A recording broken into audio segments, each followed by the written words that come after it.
Yeah, you bringing up HAI, this is a good time to, I guess, bring up you're an HAI ambassador, and I can see why, given what HAI did for you, and Jeff is in the same experience, on the pilot side. And I'll let Jeff talk about that, but was able to go there and get a job. But we love, the conferences for a lot of reasons: networking, education, which we've already talked about. But the networking side of it's huge. HAI, APSA for the public safety industry, Echo Heliops, all these conferences that we go to, uh, while we're learning, that's, equally as important, but networking is a big part of that. And if you're not networking, those opportunities don't present themselves like they did to you, and, of course you put the hard work in before that. You were there, learning and creating a good name for yourself. But had you not put the two pieces together, I think it would have been harder, so it's really cool that you did that. Can you talk about the HI ambassador program a little bit? Yeah, so um, my social media platforms, How to Helicopter, had been doing fairly well, and I had I had people reaching out to me all the time, just random, hey, can you share this of mine? Hey, can you share, constantly, and um, it was hard to tell who was a real person sometimes and not like scam, unfortunately, because there's so much stuff out there nowadays. Like people are really good at fabricating a page. It looks like a real page and it's not. Yeah. And so when the HAI page, the actual blue checkmark page, like reached out to me, I was like, no way. I'm like, this isn't real. And they messaged me and were like, hey, the woman that was messaging me was like, hey, my name's Jasmine. She said, I am the social media manager. And she's like, I have an idea. She's like, they've just hired me on. This is a new position that I've taken on. She said, and we want to use you and your platform for the better, for the good. She said, can we use you for, broadcasting information, education opportunities, safety seminars, that kind of stuff, give you the opportunity to attend, and that helps us get some exposure. So I said, yeah. She's like, I'm really gonna base this around you right now. You're kind of my guinea pig because I have to sell this idea to the people above me, because she's like, I think she's in her early 30s. And so she's like, they still see me as the young kid that wants to do all these TikToks and all these videos. And they're like, yeah, yeah, whatever. Like, so she's like, I Cool, really cool, want to cool. build this ambassador program as something to be taken serious and people will know about it. And I said, yeah, let's do it. So she basically said, we will help you to get here. You'll promote the expo, we'll set you up for a professional education course, and if you can write a review about it. And this year's kind of a trial, and we're going to see how it goes. And I was like, yeah, this sounds awesome. So the first year we did it was 2022, and that one was also in Atlanta, that expo. And so met up with Jasmine and got to do a couple, sneak peeks of the showroom floor. Got to meet a ton of vendors and a ton of people I would never have been able to meet if it wasn't for her, just from her social circle at work and dealing with all of these, big wigs all the time.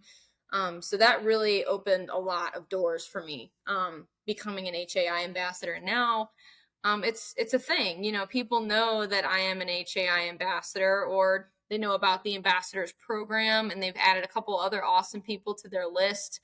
And it's had a really positive effect for them as well. Because when Jasmine came to me initially, she said, we post a lot of stuff all the time. She said, how can you have, at the time, I think I had like 10,000 followers or something, and they had on the upwards of like 30. And so she said, how do we have 30,000 followers and we'll post something and we get 15 likes? She said it's because everything we post is very dense. It's word heavy. It's a lot of the same. She said it's very information overload at times. She said we need help with how to make this lighthearted, fun, and to grab people's attention, because there's a lot of people missing out on really cool opportunities because we don't know how to get the information to them. She said you have literally a third of the amount of followers and you're getting 2 or 3 thousand likes on a post. She's like, that's insane. She's like, your engagement is so different from ours. And so I was still fairly new to this and I didn't look at any of the analytics. So I'm like, I just post what I think is cool or funny. And if it gets good feedback, cool. If not, I'm like, meh, whatever. I still thought it was funny. So, I just kind of didn't care. And so she'd said, she kept saying, your posts are very organic in the sense that you are very true to yourself. We like your brand that you've made around yourself. She's like, we also trust you to uphold ours. So ever since then, it's been an awesome relationship with them. And so I've got to meet quite a few of the people on the HAI board, staff members that make it happen every year. And I never knew how much went on behind the scenes to put on a show like that. And I'm just amazed now that I get to see that all up front. So, but it's been really cool the last couple of years doing it. Yeah. Yeah. The logistics behind those shows is insane. I think the Yeah. day after the show ends, they're already planning the next year, if not prior to that. Oh, yeah. But I guess now we've unpacked a little bit about the HMI Ambassador program, and we got to unpack the helicopter, and you've got a really cool social media presence, and talk about again encouraging people to look into aviation and promoting that next generation. You're doing that through your page. Can you talk about your page and kind of what the motivation was behind starting that initially? Yeah. So when I'd been working at Heli Inc. for a while at this point, and I remember I went to my director of maintenance and I said, hey, I have this really cool idea. I said, I'm an aviation nerd, like through and through. I said, can I record videos of just maintenance practices in aviation? Like my husband's a huge car guy and had never heard of safety wire. Like safety wiring bolts was so foreign to him. I'm like, there's so many people that I think would actually gain a lot or find this interesting. I said, and if I could even appeal to the younger crowd, that would be super cool. I said, I don't know who's going to want to watch it, but you never know unless you try. So my boss at first was kind of like, well, and I'm like, it'll be a 60-second recording. I said, unfortunately, I would have to do it at work, but I will do all of the editorial stuff at home. I said, so it's going to steal, 60, maybe 90 seconds of my time. I'm like, I don't even smoke. Count it as a smoke break or something. I'm like, whatever we gonna do, and he was super cool about it. He's like, yeah, just maybe be cognizant and don't show where you work and don't show in numbers of aircraft.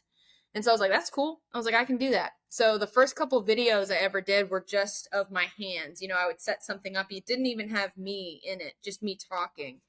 I did all of the voiceover stuff later on, but I posted a couple things and they did okay.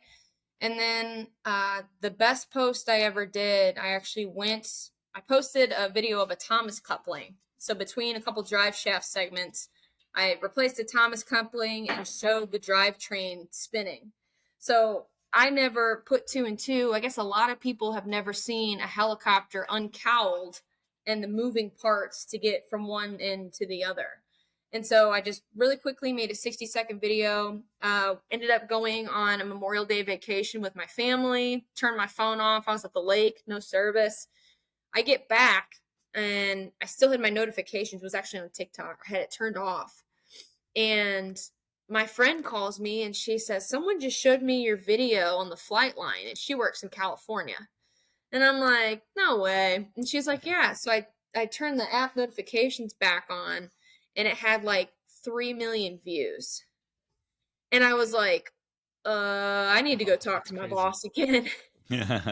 So I went back and was like, hey, remember how you said this was cool? I just want to reiterate that this is still cool. And he's like, yeah, what's going on? And so I told him and he's like, no way. Let me see it. Let me see it. So I show it to him and he's like, that's crazy. Like, that's great. That's great.